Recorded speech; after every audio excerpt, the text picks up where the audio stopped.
Chandrapinni higher secondary സ്കൂളിൽ SPC കേഡറ്റുകളുടെ രണ്ടാമത് ബാച്ചിന്റെ പാസിംഗ് ഔട്ട് പരേഡ് നടത്തി. ചിട്ടവട്ടങ്ങളോടും ചടുലതയോടും നടത്തിയ പാസിംഗ് ഔട്ട് പരേഡ് വർണ്ണശബളമായി. കയ്പമംഗലം നിയോജകമണ്ഡലം MLA E.T. ടൈസൺ മാസ്റ്റർ മുഖ്യാതിഥിയായി സല്യൂട്ട് സ്വീകരിച്ചു. മുഖ്യ പ്രഭാഷണവും നടത്തി. കയ്പമംഗലം SHO ഷാജഹാൻ MLAയ്ക്കു സ്നേഹോപഹാരം നൽകി.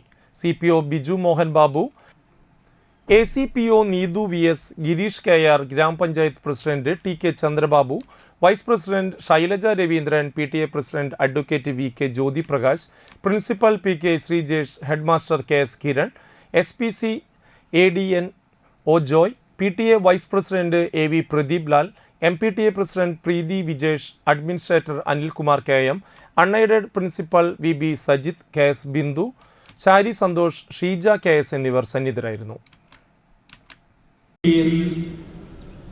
നല്ല മുന്നേറ്റം ഉണ്ടാക്കുന്നതിന് നല്ല മാതൃകാപരമായിട്ടുള്ള പ്രവർത്തനം സൃഷ്ടിക്കുന്ന ഒരു കൂട്ടം കുട്ടികളെ സൃഷ്ടിക്കുന്നതിൽ നാളെ അവർ ഈ പൊതുസമൂഹത്തിന്റെ ഏറ്റവും നേതൃത്വപരമായ പങ്കുവഹിക്കേണ്ടവരായി മാറും എന്ന കാര്യത്തിൽ സംശയമില്ല.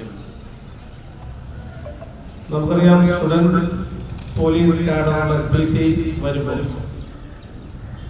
നാം കുട്ടികളിൽ വിചാരിക്കുന്ന ഒരുപാട് സദ്ഗുണങ്ങൾ ഉണ്ടാകുകയാണ്. നേതൃത്വത്തിനുള്ള ഗുണം മാത്രമല്ല, അവർക്ക് ഈ സമൂഹത്തിൽ കാണുന്ന വിദ്യാർത്ഥികൾക്കോ ചെറുപ്പക്കാർക്കോ മറ്റുള്ളവർക്കോ ഒക്കെ കാണുന്ന അല്ലെങ്കിൽ വന്നുകൂടുന്ന